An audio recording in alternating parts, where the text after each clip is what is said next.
Yun guys, good morning sa inyo lahat yan. For today's video, nandito pa rin tayo sa Premium Bikes Corporation. Yan, kung mapapansin ninyo. At ngayon ay magre-release ulit tayo guys ng ating release na unit. Yan, nandito tayo ngayon. Medyo maaraw ngayon guys ang panahon dito sa atin ngayon.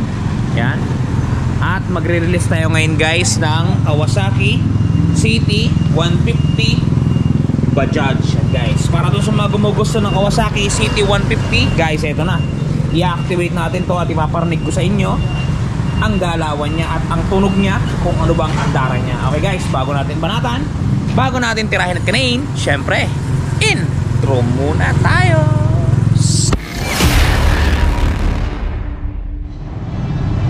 Hello guys, okay guys, ayan, start na natin i-activate yung unit. Ito yung unit, ipapasok muna natin sa loob. Alright.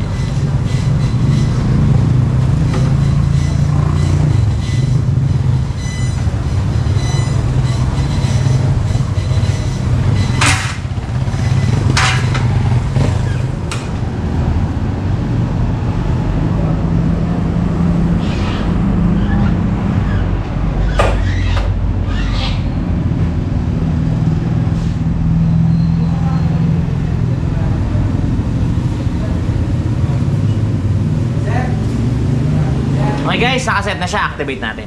Okay guys, i-prepare na natin ang activation ng ating unit. Ito, nandito na siya sa pwesto. Okay, una natin kailangan, syempre, i-ready na natin ang free helmet. Yan, basta installment guys, merong free helmet. Sumunod, ito guys, yung kanyang commuter bikes and safety warranty handbook at saka owner's manual. Yan yung mga itsura. At sumunod guys, ito, battery solution. Mamaya, i-activate natin itong battery solution niya. Tapos, ito yung napakaraming susi guys at hahanapin natin kung sino ba siya dito. Okay, ito guys, marami tayong badya, so hulaan natin. Unang hula. Okay, mali. Unang hula, mali. Pangalawang hula, yun, nadali na natin ang pangalawa guys. Ito na yun, so aalisin muna natin sa linyahan ang susing ito. Ito guys, baklasin muna natin siya sa linyahan. Yan, napakahirap guys kasi isang kamay lang ating ina. Ayan, nahiwalay na natin guys. Babalik muna natin to sa dito, mamaya na natin nilagay sa bolt. Ito guys yung susi niya. Tapos pag inactivate natin, ito ang kakailanganin natin, yung positive tsaka negative screw. Open wrench guys sa 17 para sa side mirror. At saka syempre microfiber towel. Microfiber towel niya. Punasan muna natin. Pero wala naman siyang dumi guys. Gawa ng galing siya sa showroom, sa display area natin. So okay na to. Hindi na kailangan palinisin pa. Bago natin i-activate guys, alisin muna natin yung mga plastic. May mga plastic yan. Kasi baka pag umini itong crankcase, dumikit na siya. So mag-initiate na tayo na alisin na natin. Okay na. Meron pa yun sa kabila. Yun. Alisin din natin to. At meron pa yun dito sa mukha. Ito. Pag na-stuck kasi to guys, ang hirap ng tanggalin. Promise. Kaya tanggalin nyo na habang maaga pa. Yo. Yung side mirror niya nga pala guys, kung mapapansin ninyo, nakalagay na. So iayos na lang natin ang adjustment niyan para maging all goods all the way na. So, napaka basic lang ito guys. 17 to guys, 17. Size 17. Yan.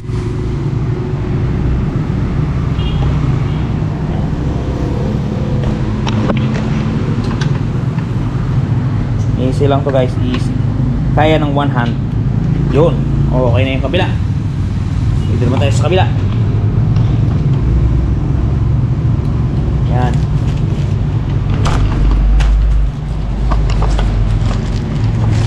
Yan guys. Higpitan na lang natin at diretso na tayo sa pag-activate ng kanyang battery.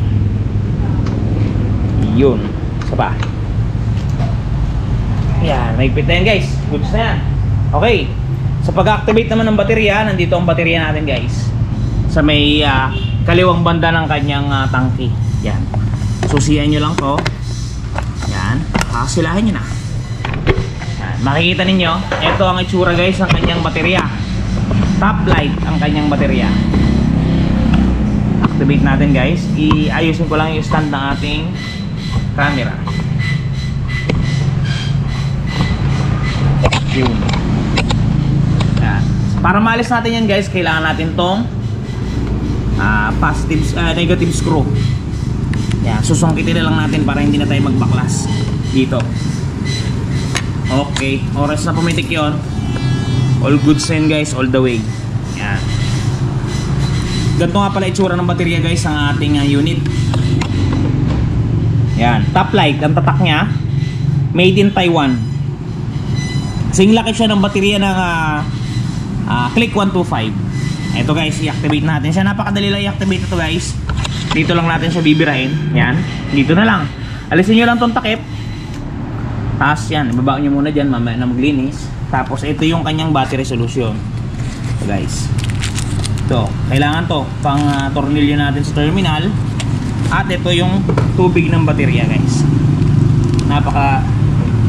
Napaka-simple at napakadaling trabahuhin. Yan, paklasin nyo lang yan. Kunin nyo to kasi ito yung gagamitin nating takip. Tapos yan dyan, itutok nyo lang. Pagka nakatutok na, taplakin nyo lang. Yan, mapapansin niyo bumubula na. Yan, hihintay nyo lang yan pumasok lahat. Once na pumasok yan, okay na yan.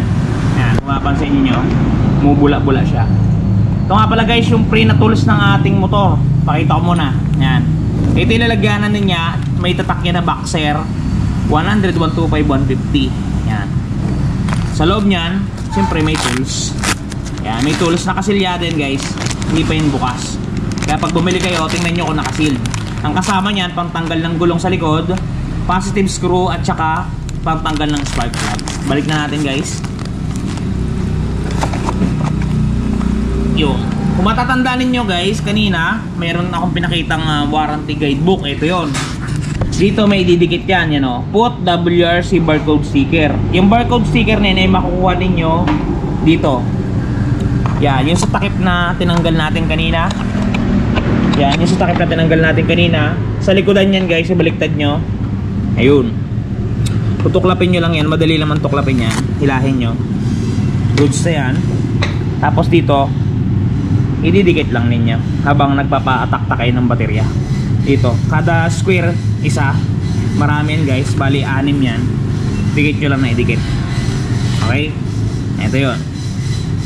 Yan guys, sumali na lahat yung ating tubig. Mapapansin ninyo. Yan, okay na guys. Inalis ko na. At yung kaninang kulay itim, yan yung magmimistulang takip. Ito. Once na mailagay nyo yung takip na to, hindi nyo na to kailangang buksan pa. Yan o, nakasulat o. Do not open. O, diba? Huwag nyo nang ipilit. Pag sinabi nila, gawin nyo na lang. Yan. Konting katok-katok lang. Yan, tapos goods na siya. Ayan na. Kunin nyo to, terminal. Battery terminal. Buksan nyo lang. Iabang nyo na siya guys para mamaya hindi na kayo mahirapang magsuksok pa. Yan. Okay, balik natin doon sa lagayan niya. Ito guys, balik nyo lang pa ganon. Madaling madali lang. Yan.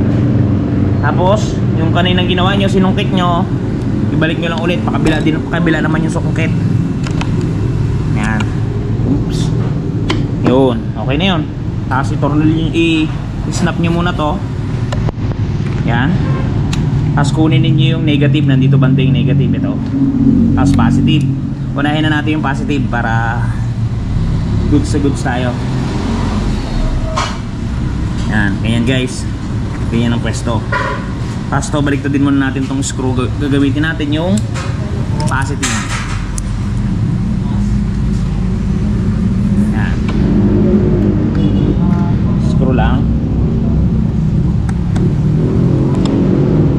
Yan. Screw nyo lang. Tapos takpan nyo, baka may magdikit kasi na wires para safety siya. Sunod, negative. Ganun lang din, tap nyo lang din. Sabay tornilyo. Madaling madali lang. Tapos ipitan nyo lang din. Same lang yung kabila. O yan, nakalagay na yung ating terminals. Check natin kung gagana ba siya. So guys, susi niya. Susi natin. Okay, gumagana siya guys. Busina. Goods.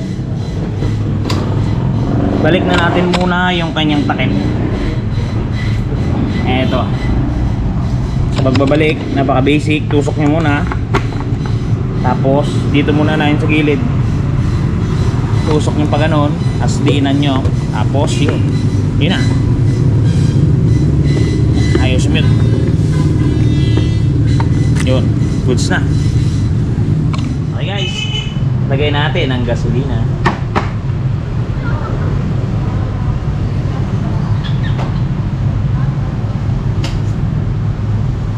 Ang bulo.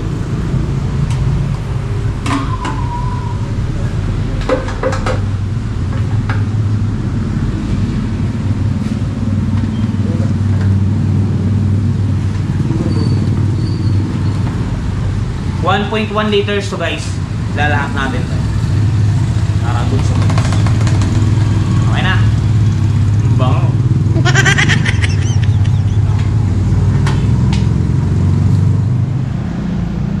Okay guys, bago natin i-activate, ipapakita ko muna sa inyo yung presyo. Huwag kayong mabibigla guys kasi sa premium bikes na lang makikita ang presyo ng ating Kawasaki CT150 Bajaj na parang halos ipinamimigay na. Okay.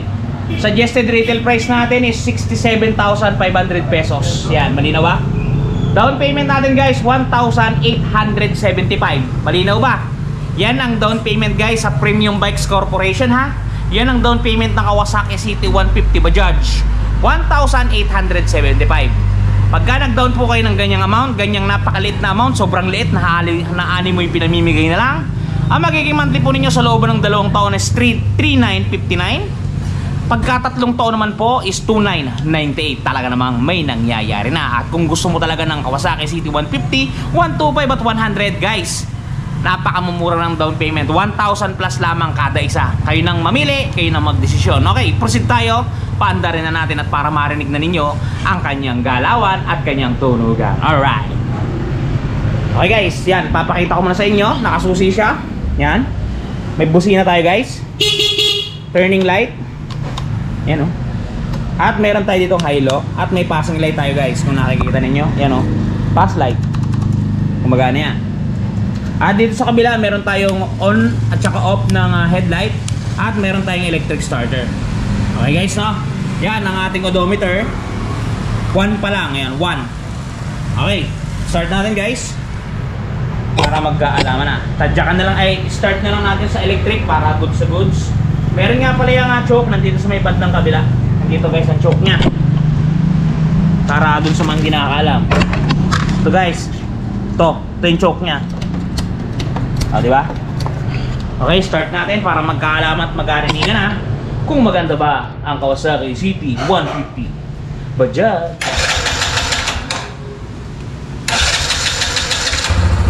Guys, rig ninyo? Naka-choke pa yan guys, kaya kung mapapansin ninyo medyo mataas yung kanyang minor. Kaya lang muna natin kasi bagong activate. Yan guys, mapapansin ninyo, ito yung galawan ng makina ng CT150 natin. Talaga namang goods sa goods. Kaya doon sa mga gumugusto ng panghanap buhay, pang service at kung saan pa man guys, punta na kayo sa pinakamalapit na premium bikes. Naka-promo ang mga Kawasaki units natin, lalong-lalo na siyempre itong ating ina-activate ngayon para sa kalaman ng lahat. And guys, yung andara ng ating Kawasaki CT150, alisin ko na ang choke para bumaba na talaga sa normal ang kanyang minor. Yan. Narinig nyo ba guys kung ganong kaganda ang minor ng ating unit? Halos parang hindi umaandar, pero umaandar yan. Pansinin nyo, nanginginig oh. Umaandar yan guys. Ganyan katahimik ang ating unit. Yun, namatay. Deads. Yan. Yan guys, mandar yan. Goods sa goods. Goods sa goods. Kaya kayo guys, bumili na kayo. Ano pang hinihintay ninyo? Premium bikes na. Guys, ito nga pala, idagdag ko lang. Meron tayong charger port. Ito. Yan, USB type. Dire-diretso na. Wala na tayong adapter. All the way na yan. Okay guys, okay kayo. Yun guys, yun ang ating galawan ng ating unit. Doon sa mga gumugusto, kumuha na kayo. Yun nga pala guys, maisingit ko lamang doon sa mga namang problema ng mga gasgas ng kanilang mga unit.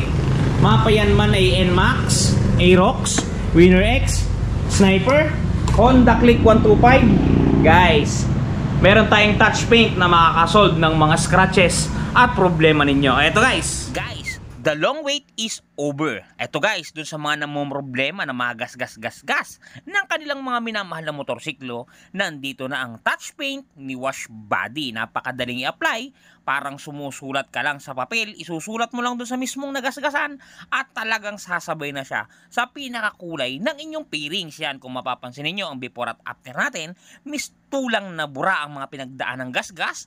Ang mga natamo na hindi sinasadyang galos ay mistulang na bura. Yan, kung mapapansin niyo, halos bumalik talaga sa original.